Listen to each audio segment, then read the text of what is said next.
Hello. In this particular video, we'll be looking at how to add images to our website. We'll be looking at how to add images to our website and also links. In order to add image to your website, the first thing you do is to create a folder for the images. You can actually create the folder from here, but if you are not comfortable doing that, you can actually go to your file manager, locate where the folder you are working with is, which is this particular one, and then create a folder inside of it. I can decide to call this anything. Let me just call it images.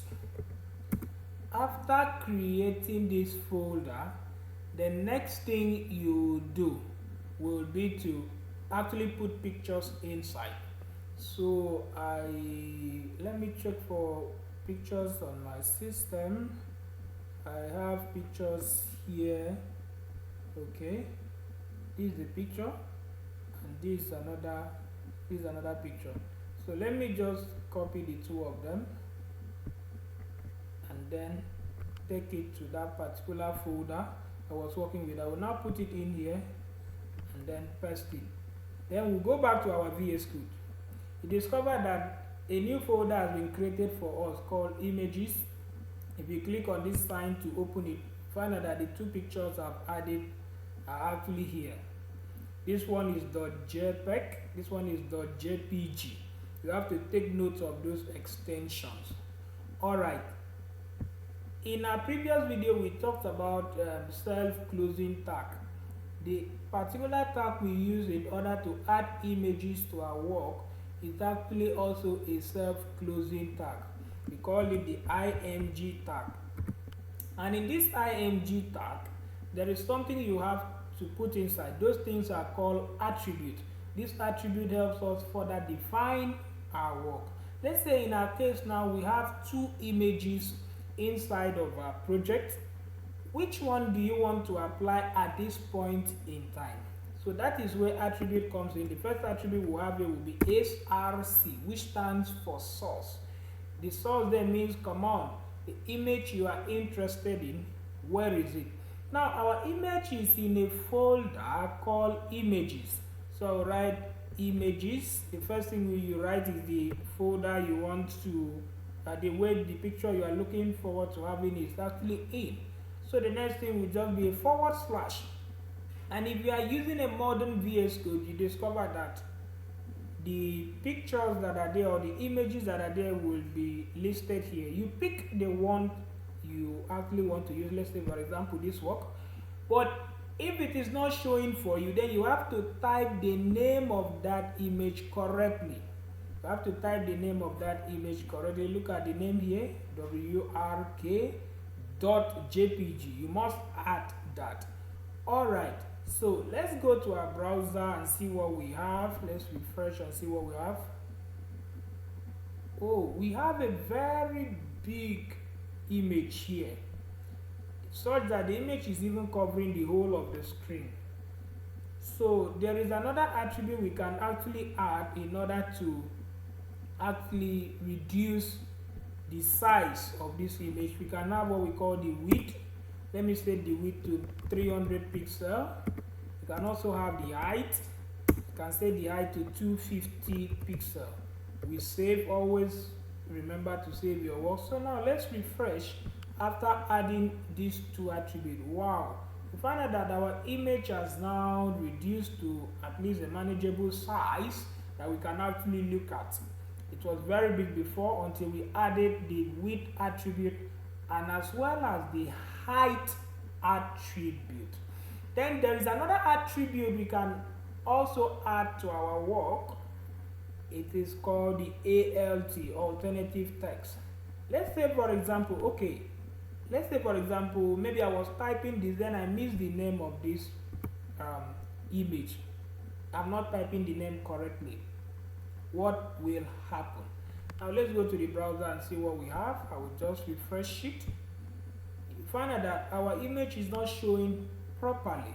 So we can actually add an alternative text here so that in case something of this nature should happen, there should be a text displayed to your users or the visitors to your site. So that is where ALT comes into play. So I will just come here, keep a space, do ALT, then I'll write what I want it to show in case something happens to the picture and the picture is not showing well. So I can do something like maybe no image. No image. Let's go and see what we have on our browser. I'll refresh it. It says no image.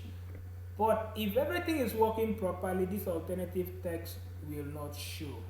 So I will go and then spell our image correctly and then refresh again and see what we have. Wow. So that is it on the aspect of adding images to our website. Then another thing I want us to learn in this particular video is how to create links. Sometimes you see in a website we have the home, we have the about, we have the services, contact us, and when you click on each of them it takes you to another page. How can we achieve that in our own work? How can we achieve that in our own project? That is what we want to look at. So we are going to create a page such that when we click on it, it will take us to another page. Alright, we can actually do that using what we call the anchor tag. Some people will call it the A tag. The A tag. The A tag is not a self-closing tag, so it has both opening and a closing tag. But it has an attribute called href, hypertext reference, asking us, just like the SRC, which link, where are we going to? So in this case, I can actually create another file. Where I want, let's create a file called coding.html.